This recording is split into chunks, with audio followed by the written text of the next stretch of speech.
This podcast has stories of real-life events and true crime that happens every day. These stories may contain adult language and graphic or disturbing details not suitable for everyone. Listener discretion is advised. 132 in Bush, I've got him at gunpoint. Check the left phone for pull that direction out this side. They're pulling them out. 10-1-1. Advise ready for camp. God! Another episode of War Stories. I'm Tom. No, I'm Chuck. And man, we had a nice little hiatus there. This is now, we're a couple weeks back from our hiatus. People were, I think, worried about us at one point. They thought, essentially, I had my daughter had another grandbaby. I was finishing out a show at the same time. Like, dude, I was on my honeymoon.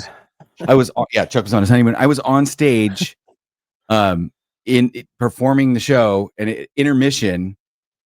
I checked my phone at intermission backstage, and I got a text from my wife saying, "Hey, your daughter's water broke. They're on their way. It's happening, right?" And so then I went back on stage and did the whole second act, and then I was like, "Okay, I gotta go. No, I'm not going to drinks afterwards. Bye." Right. So I got a new grandbaby. I named Hieronymus.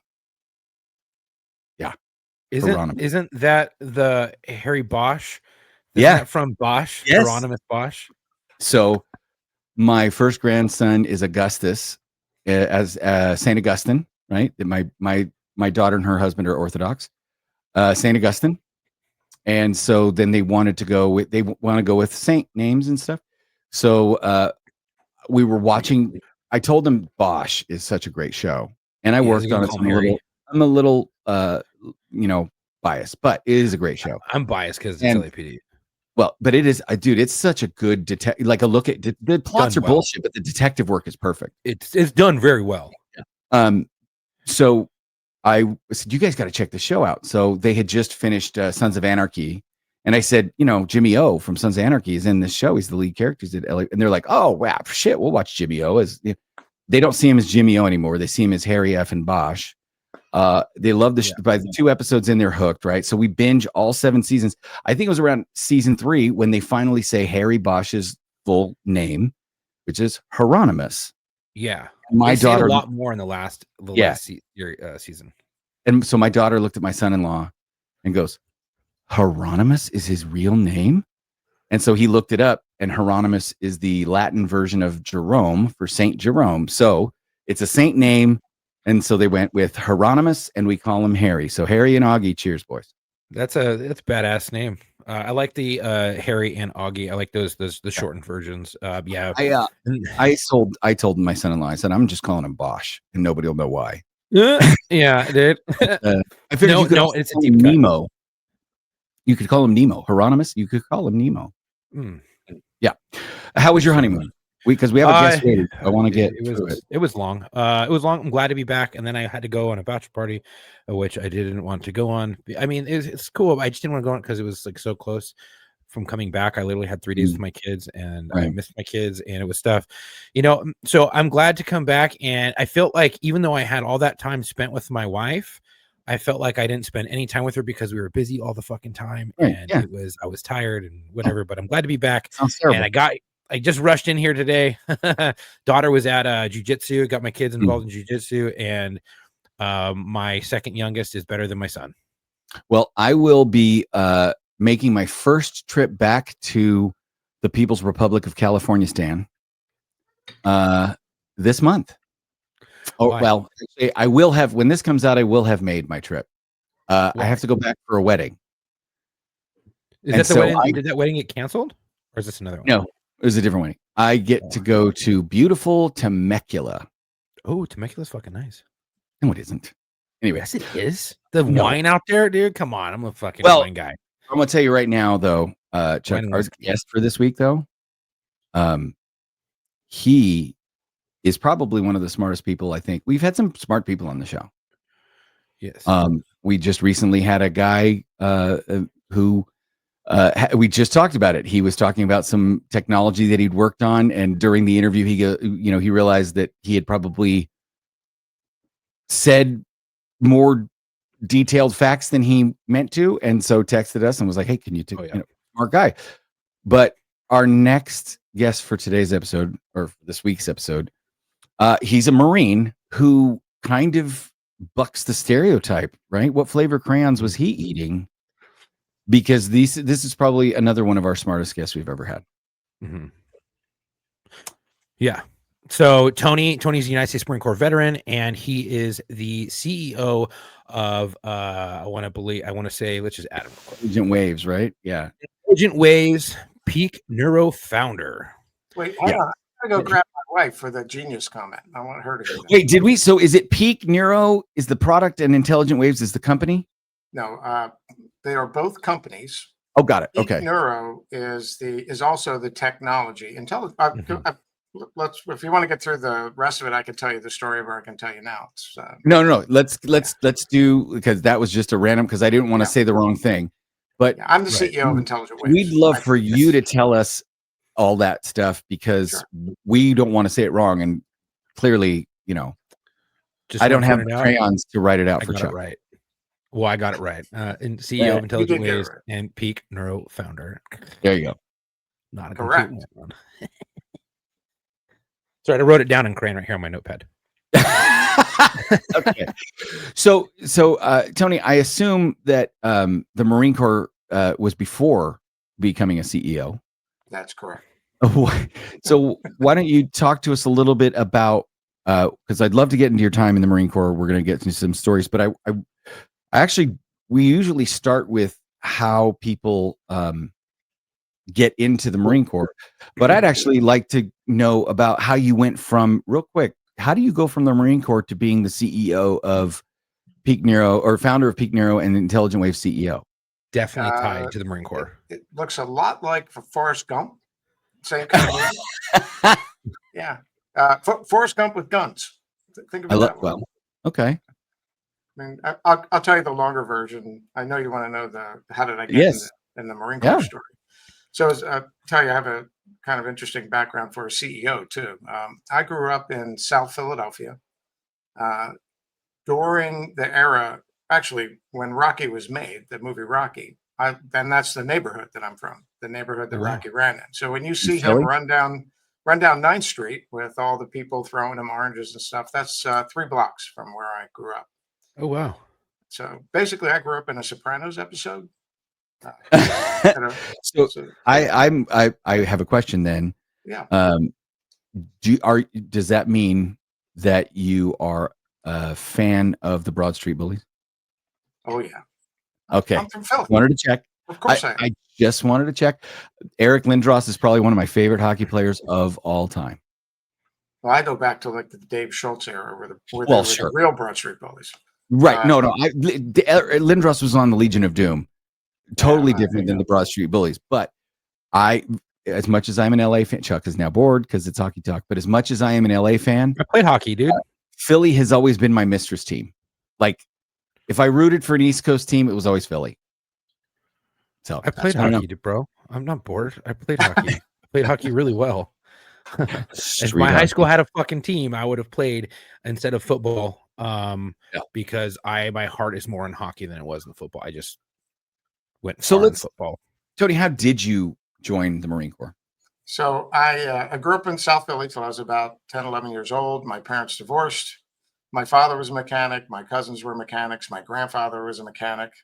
When I was 13 years old, my father took me aside and said, "Anthony, it's a good thing you're smart, because if you had to make a living with your hands, you'd fucking starve. So go to college." No fucking way, dude. Oh, that's a true story, dude. Oh, that's hilarious. Love your father already. My grandfather, who was born in 1900, grew up on a farm in South Jersey. And when he was 17 years old, he knew he didn't want to be a farmer. That was a terrible life. So he ran away. He stole an Indian motorcycle and went to Philadelphia. He apprenticed to be a mechanic and worked for Cadillac like in 1918. And over the years, he started to have like a little side business. And I guess he got married in 1922 to my grandmother. 1929 September, every Saturday, he worked 7 days a week. Every Saturday, he'd open up his own shop. Called my grandmother and said, "I need a new car. I'm going to buy a new car." My grandmother says, "Well, take all the money out of your business account. I'm not giving you any money." So early September 1929, he takes $6,500 out of the bank. And instead of buying a car, the stock market crashes. So he buys an entire city block. And he retired when he was 45 and bought a farm, which I always thought was the most ironic thing that ever happened. But To buy the farm? Because he didn't want to be a pretty much, farmer. yeah. Well, my grandfather, for a guy with 3 years of education, was one of the early entrepreneurs. He was a really interesting guy. So I grew up in this sort of big Italian family, like a Sopranos episode, very blue collar. My parents got divorced. My mother remarried a naval officer, and actually he was a supply officer. So if you're military, you probably know what kind of guy that looks like. And we moved around a lot. I went to 5 high schools. Spent 4 years in Hawaii. And when we were in Hawaii, it was during the Vietnam War. And my stepfather had served, I think it was on the Iwo Jima, off the coast of North Vietnam. They're sitting in the wardroom one night, him next to his little buddy, Stephen Pless, who was this Marine captain who was a UE pilot. He's a helicopter pilot. Mm. And they're watching a John Wayne movie. And all of a sudden, lights go on, the alarms go off. There's a couple of platoons of Marines getting cut up on a beach in North Vietnam. The NVA have them pinned down. They can't go in the water because there's sea snakes and sharks. So they send a CH-46 and 2 UEs, 2 UE gunships to go get them. 46 gets shot up. It's crippled. It goes back with nobody on it. The other UE gets shot down. And here's Steve Pless. Now, he's 5'7", a $140, soaking wet. He's flying his helicopters, hovering over the beach, shooting his guns, and the Marines that are still alive are crawling under the fire to get into the skids into this UE that holds, I think they hold like 12 people. They probably had twice as many on that helicopter. Oh, Jesus. So meanwhile, everybody's shooting at him. And if you're in the military, first thing they tell you when you get in a helicopter is don't lean back because you'll pierce the skin. All the armor's up around the crew compartment and the engines. So he gets this thing back to the aircraft carrier, and the skids are hitting the water as he does it, and finally gets back high enough to slam onto the flight deck, gets out of the helicopter, walks into the debriefing room, takes off his helmet, and an AK round falls out of his helmet. And he sits down to get the debriefing, and they're counting the holes in his helicopter. There's like 420 holes in his helicopter. Somehow didn't get shot down. Damn. So I'm hearing this story, and it turns out he's on his way back now to Pensacola because they're gonna put him in jets, and also he's getting the Medal of Honor. So he spent a week with us, with my family, and I just thought he was the coolest guy I ever met. He was like my size, and I was in high school. One of those, you look at him and you're just like, this is the guy you don't fuck with. He was funny and fun and not scared of anything. And he was like John Wayne in a little package, pretty cool guy. So he really inspired me because I thought of all the places I had been and people I had met. First of all, he not only was he a character, but he had character. And that was very inspiring. Yeah. Interestingly enough, when he was in Pensacola, he was riding his motorcycle a lot. He was a motorcycle guy. And he had a little too much to drink and tried to jump the bridge in Pensacola and then realized it's not a drawbridge, it's the bridge that lifts up. And so he went into the water and was killed. But every witness to that event swore that he screamed "Hoorah" all the way down. Oh, I would not doubt it. That's the most Marine shit I've ever heard. Yeah, man. So Holy for me, shit. that was very inspiring. And then it was in my first year of college, and I made a wrong turn at a waiter Charles Kuralt lecture and ran into an officer recruiter.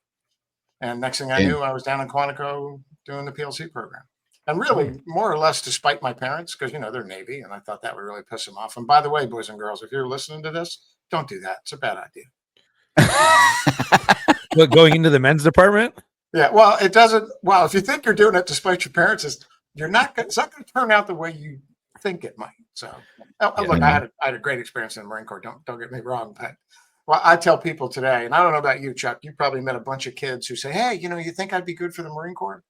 And I might have met 2 that I would recommend that to. But normally, what I tell people is, let me duplicate a 4-year enlistment for you in 5 minutes. 4 minutes to heat up a knitting needle till it's red hot, and then stick it in your eye for a minute and spin it like that. And that's 4 years in the Marine Corps. And it feels really good when you take it out. Yeah. Chuck, am I right? Yeah, you're right. When I got to the fleet, I was like, boot camp is over. What the fuck is this? It was bad, and it was fucking rough. And I then fast forward a few more years, got into the law enforcement and went into the academy, and I was like, this is fucking cake, dude.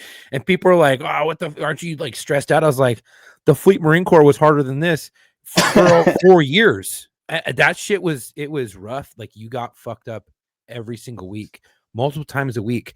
And it wasn't just like, hey, you're in the Marine Corps, you're in the fleet now, like, let's go to work. It was, hey, let's go to work and play fuck games all day, because we're bored and we need to laugh, or, you know, it's just a way to get things done, and you do it by the numbers because you can have complete control over everything. And it's just, it's definitely a lot like that. Love it, but it's definitely a love-hate relationship when you got to promote, because you don't want to be playing those fuck games the whole time. It's intense.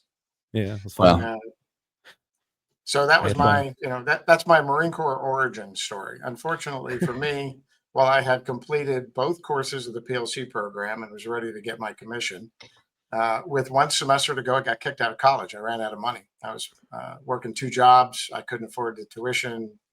So Oh, no. with 1 semester to go, I lost my ability to get a degree. So I enlisted and went to boot camp, which is can always you an get like adventure. advance on your GI Bill? They didn't have a good GI Bill back then. It sucked. There was GI Bill back then. It was awful. It was not like it is now. Well, you know, I just figured I'd I'd enlist and I'd finish when I was in school, and then I'd apply for the MESEP program, Marine Enlisted Commissioning Program. I thought that would go pretty well for me. Almost did. Yeah, be a Mustang. Yeah, but we know when almost counts. Yeah, you got that right. So I enlisted in the Marine Corps. Going through boot camp is interesting because you already know pretty much everything they're going to tell you. And when the drill instructors see that you're an officer candidate school graduate, that does not make your life easier than anybody else's. In fact, it makes it pretty hard. In fact, I'll tell you, for most of boot camp, Chuck, you know what a scribe is, right? When you're in boot camp? Yep. Yeah, I was a scribe, so I barely ever got to PT because they figured, hey, this guy passes all the tests. He knows what he's doing. We'll just make him the house mouse and the slave. And basically, that was my 3 months of boot camp. I was an undergraduate. That was nice, but was and the only reason for that was I could shoot. Oh, wait a minute, Chuck. I just realized that it's the first time I have heard a non-law enforcement veteran use the phrase "house mouse." House mouse was that's the first time I heard it was in boot camp. Scribe, Yeah. house mouse. So He was the one who is would go get the Marine shit out of Corps? lockers. Because I've never heard another veteran who hasn't Really? been a cop say house mouse. Yeah. Oh, It might be a really? Marine Corps thing. Yeah. it's definitely Kind of is, definitely because yeah. that's where I heard it. Definitely a obviously. Marine Corps thing. Well, and that's Definitely. what I mean. It Marine Corps veterans probably brought it into the law enforcement world because that's where I always heard it was house mouse is the cop that can't leave the station. Right. And that was the only context in which I had ever heard it. And every person I've ever heard use the phrase house mouse on this show has been a veteran who was also a police officer. This is the first time I've ever heard somebody who was never a police officer but was a veteran ever utter house mouse. So, hey, that's a clue. Interesting. Yeah, interesting. Yeah. I never knew that. So Anyway, I would say I had an unusual Marine Corps career. It wasn't in for an entire career, but for the time I was in, it was very unusual. How long total? 8 years altogether. Okay. 5 years active. So I went to boot camp. I was an 0211 at the time. It was I think it was called an 0231. They don't have my MOS either, and every unit I ever served with doesn't exist anymore. Even that I was on a sea duty on the USS America, which used to be an aircraft carrier. Now it's like a littoral ship. So not even the ships I was on exist anymore. They have the names exist, but the ships don't. Right. Well, it's really fun to go to the Marine Corps Museum, and Yeah. you're old when you look around and there's a picture of you in there because they have a bunch of pictures of guys who were deployed to Beirut in there to show you. Oh shit! Oh, you went to Beirut? Yeah. That's me, dude. Yeah. Love it. And you walk in, and I walk in. We took a friend who'd never even served in the military. Who wanted a tour, and here's like an old Jeep, the old M151, which was still in service when I was in the Marine Corps. And he walks in and goes, "Cool, World War II." Oh Jesus. Okay. Yeah. Well, Tony- okay. So I worked with a SWAT operator. Yeah. He's a deputy sheriff in the county where I was a cop, city cop. We taught at an advanced officer safety and tactics course. So cops from all over state would come and learn. That's where I met him. And then sheriff's department, police department, we would run into each other on the street and stuff like that. Marine Corps veteran and SWAT operator on the sheriff's department. And he told me, and I could not believe this, that the Hueys that he was riding in during his era, and he was only about 5 years older than me, still had bullet holes in them from Vietnam. Doesn't surprise me, dude. That doesn't surprise me either. Doesn't Is it surprise me. serviceable? Put it away. Yeah. Now, I found that so hard to believe until until I later on was working on a film and they needed K-bar knives, and so I had to call K-bar, and I said, "Hey, I have a question for my job. Blah blah blah." I made a connection. I was able to get some knives for the film, whatever. But I said, I need to know something for this film. And he says, what? And I said, well, we have a bunch of World War II K-bars, and I am looking for confirmation that a World War II K-bar is identical to a Vietnam K-bar. And he goes, oh, yeah, it is. And I said, okay, what do I tell them? I need to confirm it. And he goes, well, turns out K-bar made so many K-bar combat knives during World War II that they didn't have to manufacture another K-bar until the late 70s, because all they were doing was selling old stock that they had manufactured for World War II. So they made so many K-bars, they had 40 years worth of inventory. I believe the Huey story now.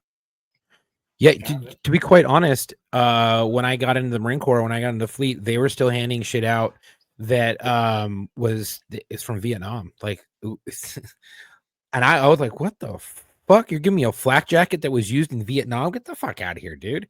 Hey, I wore those all the time. Yeah, I yeah. remember getting C ration packages of cigarettes in them. Yeah. So I mean, it was crazy. I was like, what the fuck? And then our vehicle, the last update it had before I got there was Vietnam. And now that vehicle is no longer used in the Marine Corps. They have since switched vehicles, and that vehicle that I trained on, drove, commanded is now obsolete. They do not use it anymore. It is gone. They have now phased it out and phased in the new ECV.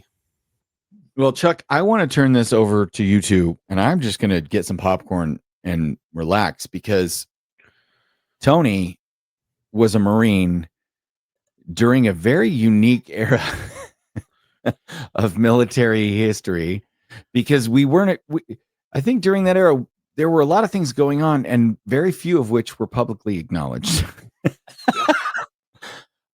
So I'm more than happy to. Chuck, please, you too. Tony, we would love to hear these stories, because that is a totally different era of Marine Corps-ing than a lot of what the people we know are used to. Yeah. Well, I'll tell you, it's actually one long story with a number of chapters. How's that?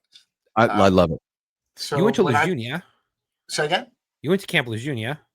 Yeah, I was in Lejeune. I was with 4th CIT in Lejeune. I was with 3rd Land Battalion up in Cherry Point, 2nd FAD Battery, 2nd Battalion, 24th Marines up in New York, Gulf Battery, 314. Jesus. Trenton. Jeez, Trenton, New man. Jersey? Holy shit. Yep. And Marine Wing Weapons Unit 2, which doesn't Where'd even you go to boot camp? Parris Island. Okay, yeah. You're 3rd right. Battalion. How about you? Did you go to the gay battalions? Oh, shit, I probably you guys need to delete that. Was that No, first or second we have battalion and Parris We'll Island? bleep it. We'll bleep it. Bleep it, please. I was Delta. Was it 1st or 2nd battalion? All I know is that I don't remember, but I had a view of the road coming in, that bridge. I had a view of that That's out my first window. battalion. Yeah, so I was 1st Battalion, Delta Company. So yeah, that was cool. I still remember the second deck. I can if I remember that squad bay vividly and Paris Island vividly. It looked like something out of a movie, and I definitely did get to stay in the same barracks that they filmed Full Metal Jacket in. Yeah, where you could drive a truck through there. Where I, on the other hand, was in 3rd Battalion out in a swamp where nobody can hear you scream, and the squad bays look like your closet. Oh shit! Hey, I hiked over there one time. They call that thumping third. That place. Oh man. So I just to kind of continue the crazy story for the Marine Corps. Oh no, so I I'm wound up- enjoying so much. Please, and take your I time. wound up when I was at Lamb Battalion, getting attached to 2nd Fad Battery to support. This is during Beirut when they were afraid they were going to fly planes into the ships like Cessnas and stuff. So they sent a platoon of red eye gunners and Stinger gunners out to Beirut, and so I would rotate in and out with them.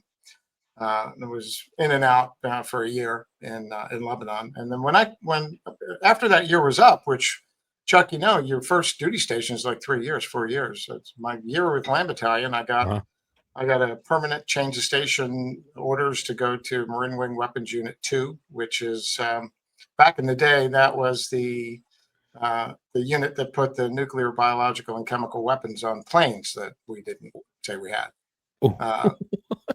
And it was interesting. They were kind of great duty. You know, the Marine one quarter of the Marine Corps is always ready to go to war. So every 4 days, if you're enlisted, you got the duty, and you're stuck in the squad bay, can't do anything. But this place, it took like 45 minutes to get through all of the security to get in there. There's 2 Quonset huts in the middle of nowhere in Cherry Point. Yeah, I was about to say Cherry Point. Yeah. Yeah, basically, you had one duty day where you sat in this Quonset hut and could watch every movie because they got every channel on satellite. And then we PT 4 days a week and watch Victory at Sea after we PT, and then practice on doing some of the stuff we're doing. It's really good duty. And maybe 45 days, 60 days after I got there, I got a permanent change of station order to instructor duty in Trenton, New Jersey. Interestingly enough, I also got orders to go to see my monitor, who was in Quantico, or not in Quantico, in Washington. And the monitor, if you don't know, is the person who decides who goes where. He's like the HR guy who places you in different units. How did this happen to you? Was it because you were originally in like OCS, or you graduated from OCS from the candidate school? I have no idea. How the fuck? But I was pretty good at what I did. As a corporal, I had 5050 proficiency in contact marks, and that doesn't. What was your hold on? What was your ASVAB score? Was it like off the charts? Dude, I took the ASVAB like hungover, so I don't even know.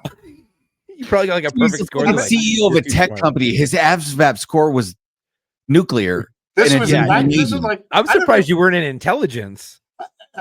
Well, he was a Marine. I was a counterintelligence Marine. There you go. 0211. 02. Okay. So turns out I'm going to Trenton because this is the beginning of when we automated stuff, really the computer era, and when the Marine Corps was automating things. So I worked on a computer that was portable, and by portable I mean it fit in a Jeep. Sure. It had a giant 8-inch diskette, and I was pretty good at that. So the Marine Corps actually sent me to learn programming. Even though I was in the intelligence, I had an intelligence. Wait. The Marine Corps sent you to computer programming school in a DOS era Marine Corps. Oh yeah, they had a programming school back then. No, I know, I get it. I get it. I'm just. It's to the idea that they would send you to as a counterintelligence guy back then. Like that's way forward thinking of like if you're counterintelligence, you need to be able to write computer code. Like it's just so well thought out, even back then. I really wish they were as smart as they thought they were, but that's not why they did it. Well, why did they do it? It turned out that I apparently had an ASVAB score that people thought I'd be good at this. So I got trained up in how the mainframe programs worked. And for reservists, there's something called the Reserve Manpower Management System, where they track all of the reservists. And then the Marine Corps back then, I'm not sure what it's like now after all the wars, but the one thing I loved about the reserves was to join a reserve unit in the Marine Corps as an enlisted person. You have to have had an honorable discharge, good service record, Yes. and it's the best of the enlisted Marines, and it's all the captains that didn't augment. So you got all the worst officers and the best enlisted people, and they're not bad. They're not all bad, but it was always an irony for me. But it turned out there were some issues around payroll and how the payroll stuff was working. They were losing money. So I wound up getting assigned to work for NIS, or I guess you know it as NCIS, but back then they called it the Naval Investigative Yeah. Service. Yes. And so I got a kind of interesting background inserted into my service record book. I got transferred up there, and I was the most junior Marine on a staff of 10, led by a captain. It was an artillery battery, led by a captain, first sergeant, master sergeant, couple of one gunnery sergeant, bunch of staff sergeants, and me. And I was a corporal, which is kind of, you need to be a sergeant to be on independent duty, but somehow they wound up sending me there. And So this I was ended at up there. NIS. Right. Yeah. And so the thing is, back then, if you didn't like it as a reserve member, you could just drop out. You could just call them and say, I'm going to go from the active reserve to the ready reserve, as long as your end of required service was done. Right. So people would come in and out all the time. And it turned out that the administrative chief, who was my boss, because now I'm a clerk, I'm an 0131 unit diary clerk, and I'm doing payroll for the reserve unit and training reservists when they're there. So this gunnery sergeant was apparently creating people who didn't exist in the system. Oh shit! And dropping them 3 days before the audit would happen, because the audit happened on 90 days. He'd create somebody. Back then, you had just little crappy ID cards. They weren't all, didn't have computer chips in them. So he had a safe, and he would make up an ID card, and he'd toddle over to Broad Street National Bank, and he would cash the checks. Gosh.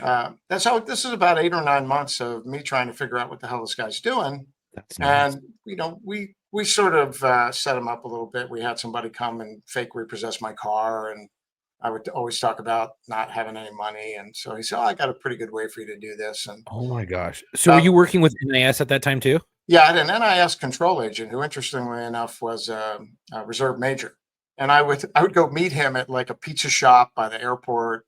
Right. Or I'd meet him in a mall on a Saturday, but I didn't talk to him very much. The battalion commander knew who I was. Nobody else did. Is this where the undercover portion came in? Yeah, this is it. So you were working as an like the books and stuff, but you were actually, your real assignment was NIS. So you were over here doing this to find out how they were stealing money. Oh my gosh! The layers of that is insane. So this guy, about a year in, he and I, we walk over to the Broad Street Bank. We both got a bunch of checks to cash, got some ID cards, just everything's going good. But every teller in the bank is a 45-year-old NIS agent. So, he does his thing. I'm like, oh, great. Can I go back to the fleet now? Because I really like being a Marine. I like being in the fleet. It was fun. I really enjoyed it. And so I went back. My control officer was in the Navy Yard in Philadelphia when it was open. So I went down to the Navy Yard to go what I thought would be my checkout, and I could go back and go back to my real work. What I was told was, no, there was a sergeant there who had seen something that gave them some suspicion that there was some drug use and drug selling and stuff going on. Now, Chuck, I don't know what it was like when you were in, but we got a piss test every month, and there was no faking that piss test. So we had piss tests, but it wasn't every month. It was random, so that you couldn't beat it. And we had one like, I was like 2 or 3 times a year, and generally it was after a you generally knew when they were coming because it was after like a 120. When I say 120, that's just an extended period of time off, like for Christmas and New Year's and things like that. You'd get a 120, and then you come back, and then they'd be like, hey, piss in a cup. Or sometimes they would switch it and they do 120 and then 196, and they'd piss test you, but it was like generally 3 times a year. Yeah. Well, we got it every month because we were in independent duty. So it turned out we had a Navy corpsman attached to the staff who did the piss tests, and the first sergeant was paying them.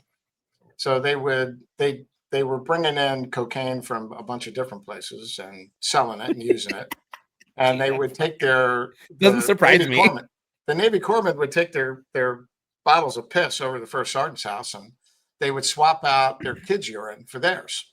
and that's how they got through the piss tests. Holy Um, shit. So it took almost another year and a half of, going to every crazy bar you can imagine with these guys, partying with them, doing all kinds of stuff. Along the way, they sort of found out. They started to look at me, and we had somebody tell them that when I was stationed in Okinawa, that I smoked opium with a bunch of people they know. And of course, I had never even been to Okinawa. It's just a thing that we made up. But we also told them that I had a hookup at the Naval Drug Screening Laboratory.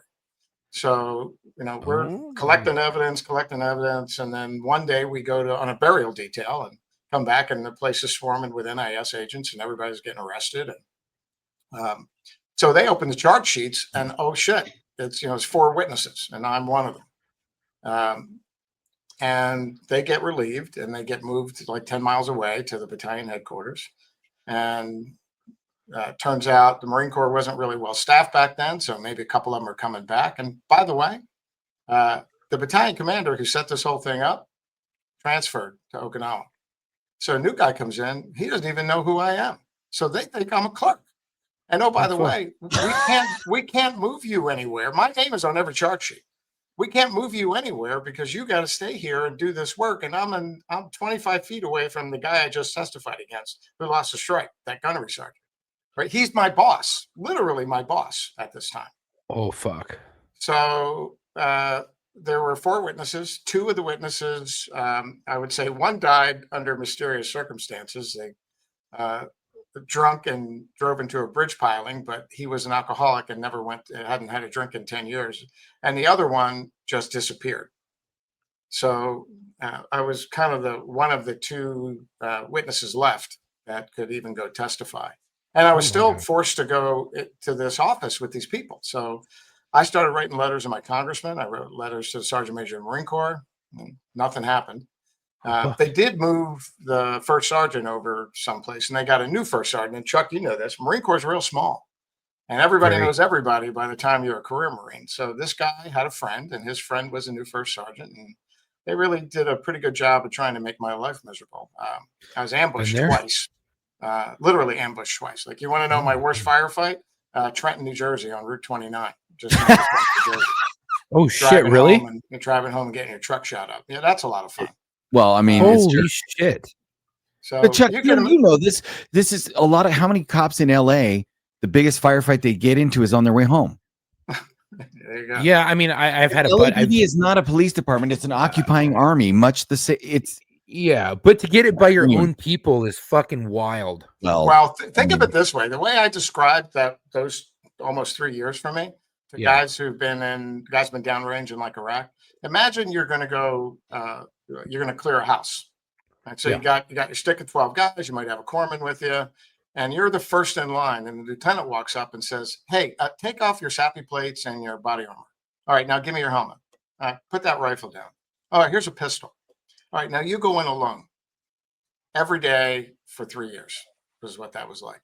So never really knowing, especially like when you're out at night with these guys partying, like you don't know what they know. That's you don't know if you're going to walk out of a room you walk into. That's insane. And some people are probably thinking like, oh, the military, there's not drugs and shit like that happening. Yes, there is. Oh, back then. Yeah. Fuck, when I was in. We lost a captain to heroin use. And then a guy in my unit named Oganga Sykes, I don't know if I can say his name. That dude started snorting bath salts, hung my buddy off a fucking 3rd deck wreck by his throat.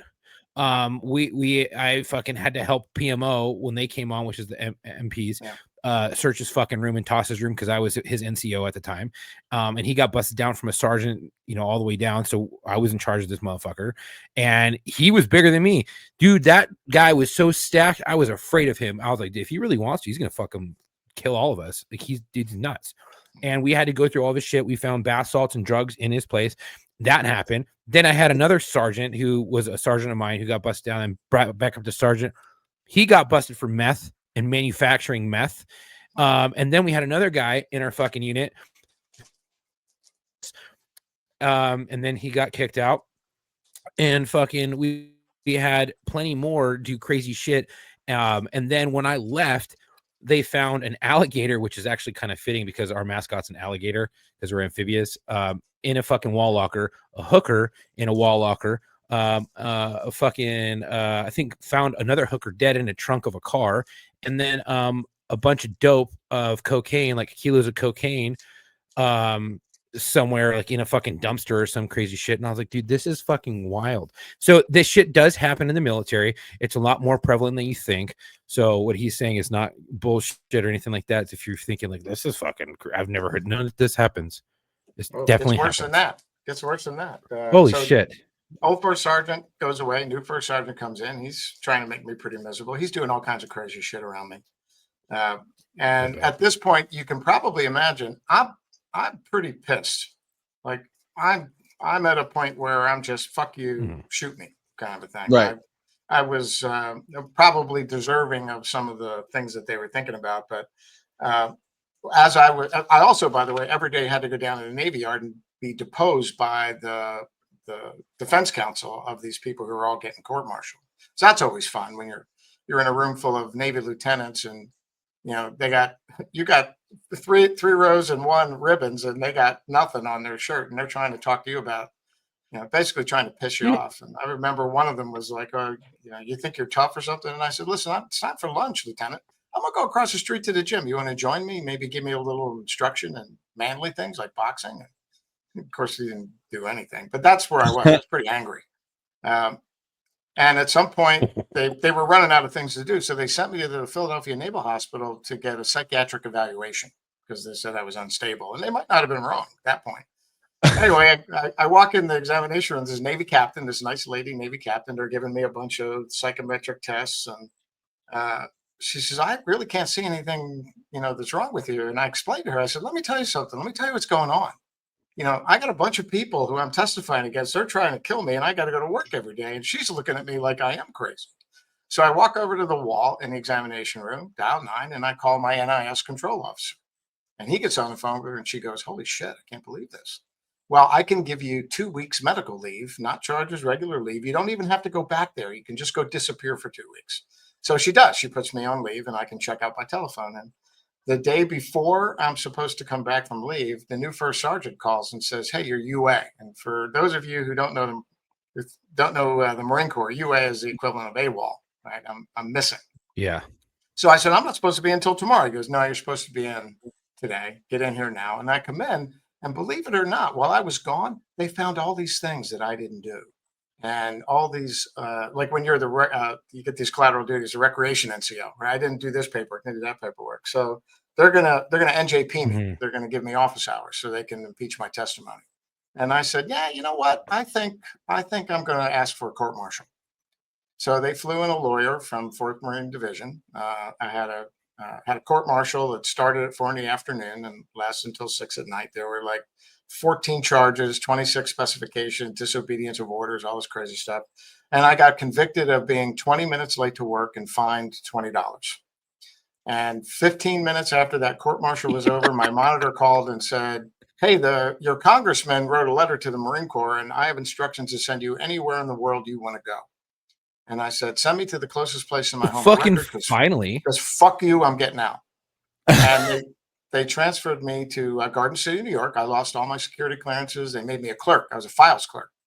Sat in a room with no windows, all by myself for about 7.5 months. Nobody wanted to talk to me. Came from this unit in the Marine Corps where almost everybody went to jail and the CO got relieved.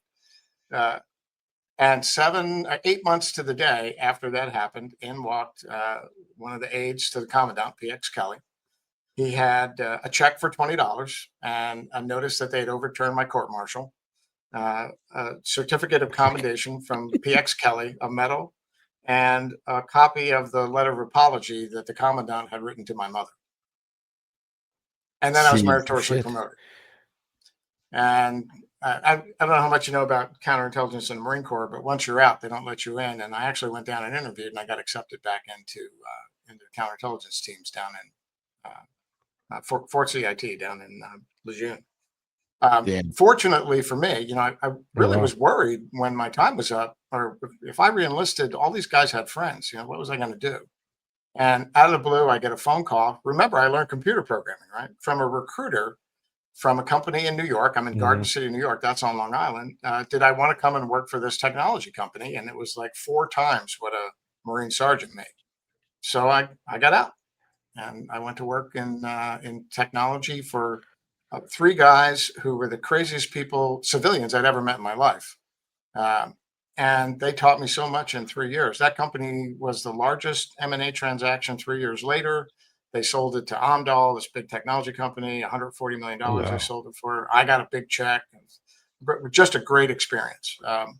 I will tell you, Well, you got because lucky. I know. Well, I don't know about luck. Well, I don't know how lucky I was.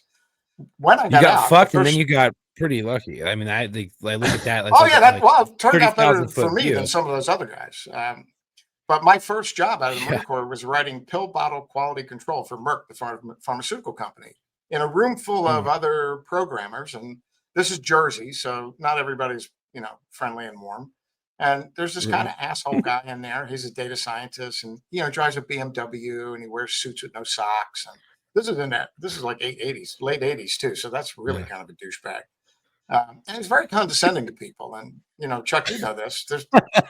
There's no HR in the Marine Corps. Right? When you have a personal problem with somebody at work, you walk behind a squad bay, 15-minute exercise, go have a beer. Yeah, we fucking handle it. That was my culture. So I look at the guy one day and say, "Hey, you talk to me like that again, I'll knock you the fuck out." Yay. He kept going. So I got up and he started running. And if you know anything about Merck, their office building is 300 yards long. And he ran 300 yards through that building with me chasing him around the office farm, got in his BMW and drove away. And that's when I looked at my watch and went, this is the part of my career where I'm going to work for UPS because I'm about to get fired. And I go back to the thing. No cell phones yet. No, go back to my office, and 20 minutes later, the phone rings. It's my boss. Come upstairs. I need to talk to you. And I go up there, and he's got this weird look on his face. Oh my god. So I said, well, tell me what happened. And I said, well, the guy's a condescending prick, and he was an asshole to everybody. And I just told him to stop it, and he wouldn't stop it. So I said, if you keep it up, I'm going to knock the shit out of you. And the guy starts laughing and says, well, I know you just got out of the military, and Marines are a little different than everybody else. And I know you weren't going to hurt him. And I looked at him and went, yeah, if I'd have caught him, I'd have beat the shit out of him. He laughed and said, well, be that as it may, he was kind of an asshole. So I just fired him. Go back to work. Don't hurt anybody. Oh, shit.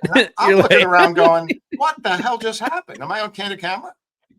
My boss was a retired Air Force colonel with 31 combat missions in Vietnam.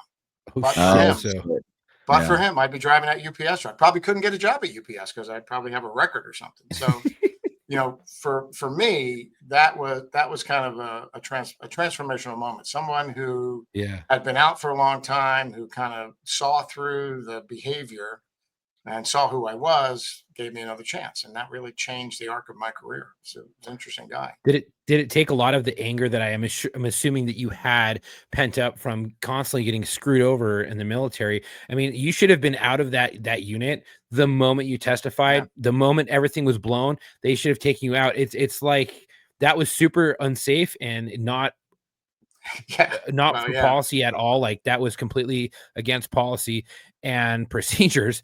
And so I assume you had a lot of pent up anger and aggression. And then when that happened, did that kind of change your way of thinking? You're like, oh shit, there are actually good people out here that actually want to have my back. And that was that transformational moment that you were kind of talking about where everything kind of no, not at all. That was like, oh, he's a dick, I'll beat the shit out of him. That was my reaction to almost everything. And it wasn't, I didn't know I had PTSD. I didn't know I was angry. I just thought, well, when somebody talks to you like that, the appropriate response is to smack the shit out of them. And that was, I can tell you now.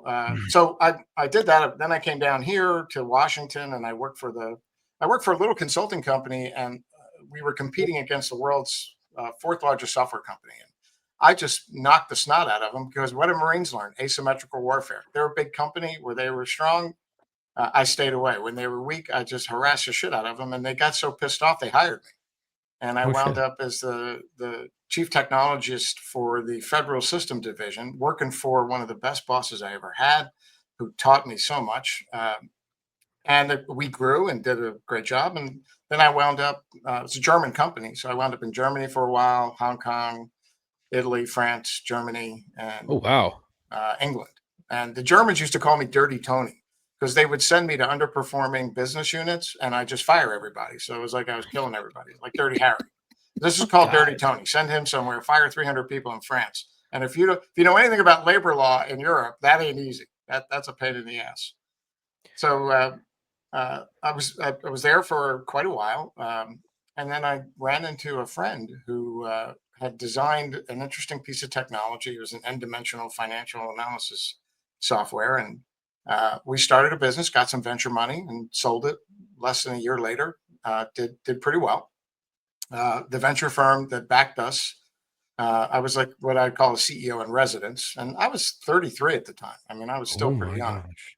Wow. And they dropped me into a company that was kind of interesting, founded by two founders, and they worked for Steve Jobs's company that failed, that you probably don't know Oh, of. It's called Next. It was like an Apple competitor, had an operating system and a computer. I swear I've But heard that company before. oh yeah, Next Step was the name of it. Steve Jobs' company really got kicked out of Apple. So two brilliant guys, but one of them was this freckle-faced kid from Chicago who grew up as a Presbyterian and rebelled against his parents and said, "I don't want to be Presbyterian. I'm going to do a study in comparative religion. And you know what I think I'll be? Muslim." And this is Oh, before geez. 9/11. So he's going to making the Hajj, and he's going over here and he's going over there and he's doing all this stuff. Meanwhile, we're raising money. We got venture money. And he calls me one day and says, "Hey, I know this college professor at the University of South Florida who represents a bunch of rich Saudi families. And, he's Muslim. I'm Muslim. We're all good. And he's vetting opportunities. You should go talk to him." So I go talk to this guy, and it's kind of interesting. He was in the refugee camps in right around Lebanon. He's Palestinian, so it's kind of interesting. When I was there as a Marine, he was there as a refugee. So Oh we shit. got to know each other. I went all over the country raising money from people that they knew. Spent a month in Switzerland at private banks for wealthy Saudi families, and raised a significant amount of money from this guy. And then 9/11 happened, and about a week Which, later, nothing happened then. well, what I found out was the guy who was representing all of these Saudis' family was a guy named Sami Al-Arian. You can Google that name. Turns Okay. out Sami was the president of the Palestinian Islamic Jihad, Oh, Oh. fuck. and he Oh. spent some time in Gitmo. Yeah, so that was Oh. fun. That was my big smoky cloud. That was my Waterloo. But we did sell that company to Rational Software, which got bought by IBM. And that's a Okay. theme for me now. Half the stuff I've ever done gets bought by IBM. So I left there. I went to another company to open the government division because of my military background, called Initiate Wow. Systems. Initiate was really cool stuff. We were doing like very high end. And here's a funny thing: they were doing something called identity disambiguation. So Wait, if you, God, I'm sorry. no, that I know what you're like. Yeah. Identity disambiguation. I kind of Yeah. know what this is. Yeah. So if your name's Tony Crescenzo, you try Right. going somewhere and having somebody not ask you how to spell the name. So a Right. great example, you go to an emergency room in a hospital, you just want to get your kid treated and not have them killed. And they just want to get paid. So the lowest paid, least trained person in the hospital ecosystem is the lady who checks into the emergency room. So how many Mhm. Tony Crescenzios, Anthony Crescendios are there in their system? So it was a technology developed to use what's called entity relationship probability theory to determine whether or not, like, do all those guys live at the same address? Do they have the same phone number? Do they drive a car? What attributes do they have that we can know to a certain extent that Anthony Crescenzo is Tony Crescenzo? Which around that time you're thinking, if I'm trying to find a guy named Sami Al-Arian, and he goes to Mecca and makes the Hajj, he becomes Sami Al-Arian El-Hajj. Is that the same guy? Right. Of Hajj. Yeah. So we turn Mhm. that into a national security, law enforcement, Oh my intelligence God. technology. Sold a lot of it to agencies like the FBI. And that company, interestingly enough, I wound up working on a project for the Naval Criminal Investigative Service for the director, whose name was David Brandt. And David Brandt, you might see if you ever watch the show NCIS, he's a technical advisor. He knows those guys, he parties with them. Oh, okay. I didn't know him at the time. We were just working with him. And to the extent you get to work with somebody as a government contractor, we became kind of friends. And I never mentioned anything about, my Marine service. And Eventually, he retired. And when he retired, we were working on a deal to do the same kind of technology that we did for the Navy for the FBI, something called the National Data Exchange, a law enforcement data exchange, Okay. which you may know about Yeah. as cops. Essentially, it allows you to take state and local data into the federal ecosystem for analysis, for crime analysis. Mhm. So as we're working on that, I called Dave, and Dave was over at Deloitte running their. He was like teaching the new ATF director how to be a federal executive, a law enforcement executive, doing cool stuff. Dave's a great guy. So Dave calls me. I said, Dave, come on over, be on our team. It's $1 billion opportunity. You can make your bones at Deloitte. Everybody will love you for winning this. And he signs up. A year later, we win $1 billion contract. And Dave says, let's go to lunch. And we go to lunch. And I have to stop you. I have to stop you because if I don't, we will never be able to circle back to this. And our listeners, okay, Chuck, the guy we're talking to just happens to gloss over the fact that what he's saying is that any law enforcement officer listening to this program, and of which we have a few, Tony invented NCIC. No, that's not true. Okay. No, Tony didn't invent anything. Tony worked on Index. Right. Not NCIC. But I have worked at CGIS at the FBI. What I'm saying is that Index complements these systems that allows them to talk to each other. You fucking worked on the systems that I was trained in, because I was trained on like a fucking multitude of different systems working for a major law enforcement agency. RMS and CAD systems. I was worked on those for years. Yep. So I have all that NEX, RMS, all that CAD stuff, NCIC, fucking all of it. Gang databases, like Palantir. If you go to work and you get on a computer and you start searching your database and you get a hit out of some other agency somewhere across the country, that's Index. There you go. It's crazy. I used to work. I just didn't want to gloss over. I didn't want to gloss over like when it comes to CLETs, the CLETs, NLETs, NCIC, I had NEX, which had all of that.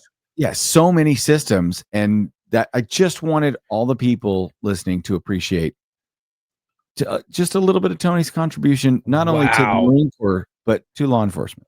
Wow, that's fucking amazing. And I know it's 57 minutes in. I mean, we could talk all fucking day. We have to come back. Let's get to our dedication. Ask Tony to come back. No, I want him to talk about 3 minutes. You got to let me talk about the Peak Neuro and no, that's what I'm saying. Like, do all the thing. So I'll finish the Dave story. So I take Dave to lunch. We go to celebrate, and Dave says, "Hey, not for nothing, but when I was the director, your name's kind of funny. And I looked you up because I thought I knew who you are. And I did. And I was the director of undercover operations while you were in Trenton. And oh, sorry. You dick, dude. So fast forward through a series of technology companies, mostly in the defense space. I've been a defense CEO for a very long time. I do a lot of work in Department of Defense and a lot of work in law enforcement, national law enforcement, building systems. I'm picking your brain after this show, so you stick around. Okay. Anybody who's for a fee. If you're a first responder, your wife probably knows this about you. So that guy who goes from 0 to fuck you in 10 seconds. Like you don't want to get in a car with him because if you cut him off, it's on. And maybe his wife told him when he was 55 years old, he'd been in more fights than all the men she'd ever dated in her life combined. That was me. Me. My first wife would tell you that. My second wife would tell you that. My daughter would tell you that. Nightmares, anger issues, go from this to that in 10 seconds. And because I missed Google directions to an intelligence agency I won't mention on your program, I wound up discovering a technology that in 6 days changed my life forever. After I used this, my wife, my ex-wife, my daughter, people who this is right after the pandemic, people who hadn't seen me for years would say, well, you just seem so different. Your energy's so different. You're calmer. What's going on with you? That was the transformational moment for me. That's what changed the way that I saw the world, the way I saw myself. And I essentially took what we learned from the thing that I went through and created, along with our co-founder, Bob Holbrook, an entirely new kind of technology called neuroacoustic brainwave entrainment. And how it works is that it you essentially entrained your brain waves through, might feel like vibration, or might feel like sound, but it's vibration. So you're listening to a piece of music, nature sound, Okay. and using neuroacoustic entrainment technology that we developed, and it's got a whole AI component to it. We're able to read your states of consciousness. We're able to look at PTSD on an EEG, basically, and help you by adjusting your brainwave. So we work with we're working with Division I football right now. We're in talks with the NFL. We're assisting. I've got you're going to see a TV show about this guy very soon. 24-year Navy SEAL, 21 TBIs, dozens and dozens of concussions, brain fog, sleeps 3 hours a night, and not all in a row. And in 6 weeks, his TBIs are 60% resolved. He sleeps 6 hours a night all the way through with no issues, no hypervigilance, and said to me after the first 6 weeks, I know I'm not broken. Now I know I'm not broken, which is why I'm on this podcast right now. It's why I'm doing all the podcasts I'm doing. So Peak Neuro is the company we founded to develop this technology. And if you are a veteran, active duty, military, first responder, police, fire, any of those categories, you can go to www.peakneuro.com and download a trial of that for free and try it for yourself. And with this Navy SEAL, I just wrote a white paper for the 7th, 11th Human Performance Wing that we're demonstrating, and to the Defense Innovation Unit for the Department of Defense, where we can keep war fighters and police and fire really too combat effective on 3 hours sleep. Because sleep is a big issue for everyone. It's a big issue in the military, especially if you're a fireman or a cop and you're on shift work. How's that work out for you? Like sleep is really it sucks. Your circadian rhythm disruption. I'm not gonna lie. I want to do this. Well, I mean, you can. Well, I'll tell you what. I will make you both a deal. I will get you a personal copy. You try it for a month, 2 months, and then have me back and you tell your listeners. Wait a minute. I know exactly how to do this. Yeah. Okay, Chuck. We will do that. We will both do this. In fact, we will both do this. We can talk a little bit offline about another potential, but because our previous co-host John he would love it. Anyway, we've got some people that I think the audience would like to hear from, but why don't we have Tony back? Oh my God, on Locker Room Live when his episode comes out. So people will be able to listen to the episode in the morning, watch the episode in the morning, and then they can tune in to our live show that night and they can actually get the answers live. Yeah. What we're talking about. So I'll tell you guys this right now. And we'll have Tony. And I know you've heard this from me, Tom, and I know some of our listeners have heard it, bits and pieces of it, but I've struggled with a lot of stuff. And it happened when I got injured and I was out for an extended period of time. And I tried a lot of different things, talk therapy. I've done ketamine therapy. I've done a lot of different things that were transformational. Ketamine kind of worked a little bit, but I was like, there's only so much flying around in fucking space that I can do. And so I figured, I was like, my fucking brain's broken. I feel like, a lot of things were off, and I've tried supplements. I've probably spent $10,000 in supplements over the last few years, maybe more. So if this works, I will give it an honest review. Because if it can help my brain, get unfucked, I would greatly appreciate it. And that would be amazing. So, I would love to speak with you more offline about it, because I think this would be amazing. And if it works and you come back on, I mean, that would be the biggest fucking testimonial. We'll cut that shit up for you in clips and give it to you. So we will release this episode. And Tony, if you can come back, I know you're on the East Coast. One of our co-hosts is Central Time, so it would be an hour later for you. We might be able to bump the hour early. But what I would love to do, I would love to actually. So it's a live show. We have our friend Marco. Marco grew up with us, but he never served in the military. But Matt He's our friend. Grew up with him, went to the Navy, and like most veterans, some go to the police academy, others go to prison. Matt went to prison, but turned his life around. And then Chuck and I, of course, Chuck's Marines, law enforcement. I'm law enforcement. So we will commit to trying it, doing it for a month, and then we'll have you back, and we will tell our audience, to Matt and Marco. We will tell Matt and Marco live on the show with Tony how this comes out. Agreed? Whether it's sex or not, I don't blame you. Yeah, absolutely. Agreed. All right. I love it because I feel positive about this because I've heard. So this is early on, Tony, in the show, we heard about a lot of different programs. I think the first time I ever heard about, is it, I always get EMDR, EDMR? EDMR. EMDR. Okay. EMDR. This show, we were talking to a veteran who he had just undergone EMDR. And that was the first time I'd ever heard about it. So I've become fascinated, especially having been treated for PTSD before and all that stuff. I am 100% fascinated to see any technology that is not, here's an antidepressant that's going to make you impotent and cause you to gain weight. I can't even take those. I hope things get better. Yeah. Anyway. Well, that's amazing. And guys, go to Peak Neuro, PeakNeuro.com. I had that up on the screen. I had the website showing for those of you watching on YouTube. It's down at the screen. We're going to try it. We're going to do it. And Tony, this is awesome, man. I love that people are still innovating in trying to help this is crazy. Unfuck our brains without turning us into medicated zombies.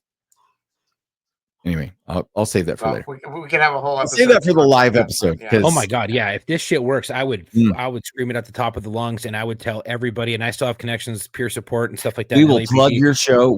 Our show will plug your product for life. Like I will get your ass into the peer support stuff that helps with PTSD and cops and PTS and cops and all that shit. And I can get you a talking spot down there. If this shit fucking works, I will make sure I will do everything in my power to get you in that I honestly think that board. I think that Tony and the Mighty Oaks would do well together too. So I know Mighty Oaks well. One of my good friends is a retired sergeant major in the Marine Corps. There you go. Now, you look up here, look at it. We didn't say much about intelligent waves. If you go to the monster.com best companies for veterans, we're number 2. Yeah. See, I love that. I love that. 65% veterans, 80% of them are combat veterans, 50% are operators. Delta, Navy SEALs, Marine Raiders. We are a bunch of green suiters who went home and put on a blue suit and went right back to work. Oh yeah. And we use it. All of our employees have access to this. I love this. I'm so excited. All right. So Chuck, you have told me that our guest, because we always like to let our guests dedicate episodes first. If they have someone, Tony, you have someone. I do. Donald J. Barker, Atlantic City Police Department. End of watch, August 15th, 2022. My college roommate, one of my best friends. Okay. So do you know a little bit about the circumstances? Oh, well, the circumstances, he did not die on the job. I'll tell you. He's a 6 foot 10 inch giant Irish guy. And the first time I met him, he knocked me out twice. I had to get a baseball bat. And that's how we became friends. I in my dorm room. I think I have a picture, because if you're saying is this giant Irishman? Yeah. Redhead. All right, hold on. I think I may have him, because we want to pay tribute. 6 foot 10. Could not fit in a police car, so he was a motorcycle cop. Nope. Is that not him? That's not Don. Let's find Don. 6 foot 10, Atlantic City. Atlantic City motorcycle cop. Yep. All right. Here we go. Donald J. Parker, Atlantic City. Go ahead. Tell us about Donald. First time I met him, I was a freshman in college. Some giant walks into the room. All I had to eat was pretzels, and he took my pretzels. So I ran over the couch to go get him, and he punched me in the chest so hard I woke up 2 minutes later. And I got up to try and get my pretzels again. He hit me again. So I ran into my little bedroom, got a baseball bat. And as I was coming over the top with the baseball bat, he yelled, "Stop! I like you. We're friends now." That was 40 years ago. He's got a son, Bronson, who is my godson. He's got a daughter. He's got a couple of grandchildren. He was a good man. Good man. His first day on the job was his own. Oh, there he is. That's Big Don. All right. Ask anybody in Atlantic City. That's Big Don. How we do it on the fly, baby. We find it. Well done. I was a good detective. Well, here's the thing. It doesn't.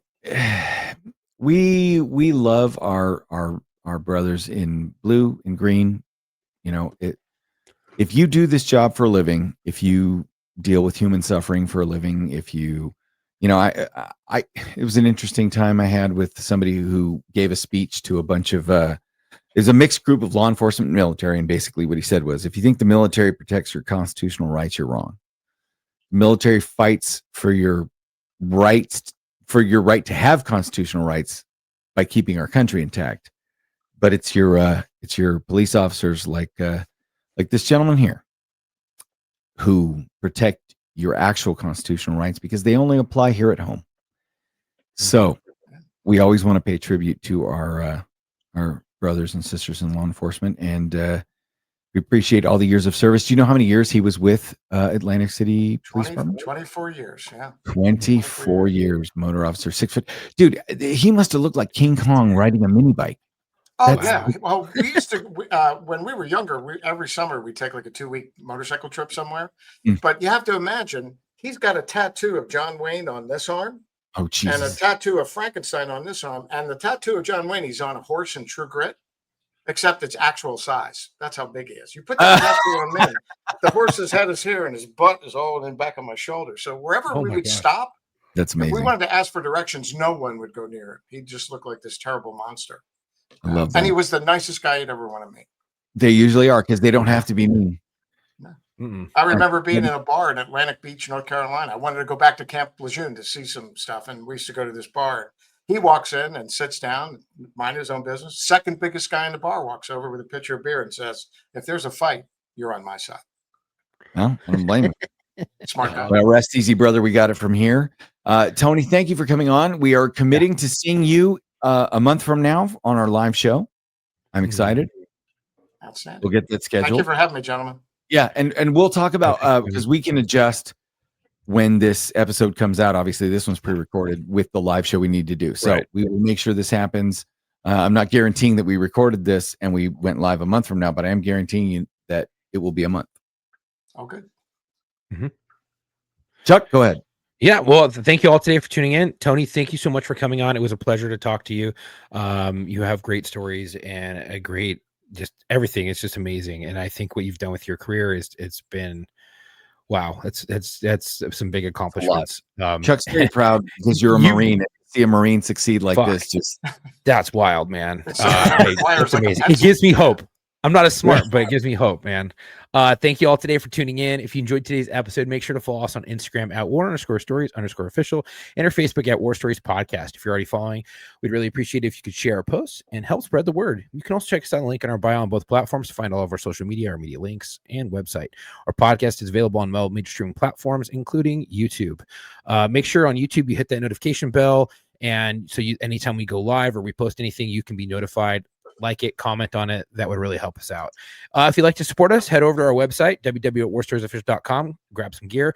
We're also going to be switching to a new drop ship link, so we'll have more things available, as well more as things. Stuff. Yeah, well, we're working on some pretty awesome shit. Tom hasn't seen it. I've been the only one, myself and Marco has seen it. Not at all. And we're working on some shit right now that you guys are really going to like. We're going to come out with some pretty awesome stuff. I'm not going to give it away just yet. But if you want to grab some gear before the new stuff drops, because that stuff will never come out ever again, you can go over to our website, www.warstoriesofficial.com, grab some gear. Do you have a story to tell, or do you know someone who does? We're always looking for law enforcement, veterans, corrections officers, dispatchers, firefighters, medics, ER docs, and ER nurses to feature on the show. If you're interested, email us at booking.warstories@gmail.com. The gentleman who emailed me at booking, I was talking to you while I was in France. I will definitely get you on the show. I think you would be great. So I have yet to respond back, but it's because I just got back from my trip. Or you can go head over to linkedin.com /War Stories Podcast. That's probably a lot faster to get booked there. Yeah. So again, that is linkedin.com /War Stories Podcast. You can share your story there. We'd love to have you on. If you know someone who would be a great fit, please send them our way. Also, check us out on TikTok at www.tiktok.com at War Stories Locker Room. And you can also reach Dylan there at linkedin.com/War Stories Podcast. Thank you for all support. Stay safe. You haven't done that in a while, huh? It was a little rough. Well, I was adding in new shit. I was adding in new stuff because I have to update it. I know, I get Now- it. Well, it's all good. Everything's changing. It's all moving. But I wanted yeah. to say this. So we always talk to the guests a little bit before the show starts. We try to prep them, all that stuff. You guys don't know about a pre-show show, then learn about the production business. It's fine. However, I wanted to say this. We did have a pre-show conversation. And before I sign off, I wanted to tell you both. I got a text during our show. It was the exact same sword I said it was. And we believe. And until our next Awesome. episode, come home with your shielder on it.